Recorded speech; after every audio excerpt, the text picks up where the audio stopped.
On la surnomme Miss Swing ou encore la reine des claquettes. Elle a fait des claquettes, elle a chanté, elle a dansé. Ethel Bruno était la Beyoncé de son époque.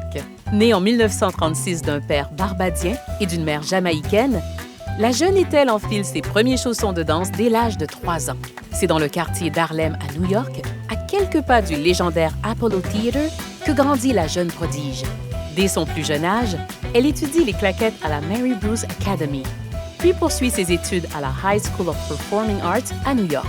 En 1953, à peine âgée de 16 ans, Ethel Bruno est recrutée par la troupe de danse qui accompagne le chanteur jazz Cab Calloway dans sa tournée nord-américaine. Elle débarque ainsi à Montréal en plein été, and the rest is history. Ses multiples talents de danseuse et de chanteuse lui assurent des contrats dans les différents clubs de la ville, dont le populaire Rockhead Paradise, le Montmartre et le Mocambo, où elle côtoie les grands artistes de l'époque comme Alice Robbie, Olivier Guimond, Jean Grimaldi, Gilles Latulippe et bien d'autres. C'est grâce à Ethel Bruno que le Québec découvre le Rhythm Tap Dance. En 1959, elle fonde sa propre école de danse et enseigne parallèlement les soins infirmiers. Elle a formé et inspiré des milliers d'étudiants, dont Travis Knight, lauréat du prix Jacqueline Lemieux du Conseil des arts du Canada en 2020.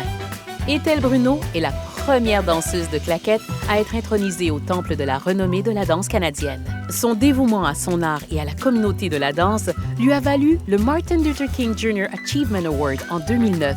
En 2020, les prix de la danse de Montréal lui ont décerné un nouveau prix qui porte son nom. En 2021, Ethel a été intronisée au temple de la renommée de la danse de l'organisme pan-canadien Dance Collection Dance. Aujourd'hui âgée de 86 ans, Miss Swing continue d'enseigner et de transmettre son savoir.